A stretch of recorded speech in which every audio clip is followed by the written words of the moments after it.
L'important, c'est vraiment de s'accepter tel qu'on est, qu'on soit grand, petit, mince ou rond.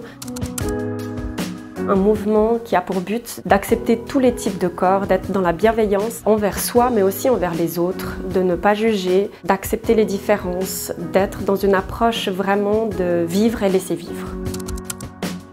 Il n'y a pas qu'une seule manière d'être, de s'habiller. C'est finalement ça qui est beau, c'est ça qui nous rend uniques. C'est ces différences-là qui font qu'on n'est pas des clones. Pour les femmes qui sont souvent complexées peut-être par leur ventre, c'est vraiment d'attirer l'attention peut-être sur une autre partie du corps, de mettre des grandes boucles d'oreilles, un gros collier, une coiffure un petit peu différente. Et du coup, l'œil sera vraiment attiré ailleurs et ne pas porter une grosse ceinture qui viendra davantage accentuer le regard sur une partie du corps qu'on aime moins.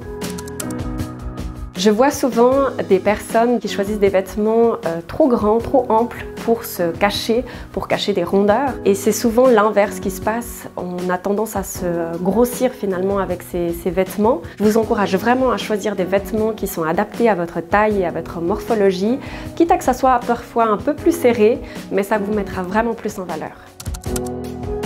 On ne peut pas éviter le regard des autres, en revanche, on peut vraiment avoir un regard bienveillant sur soi et d'être dans le non-jugement.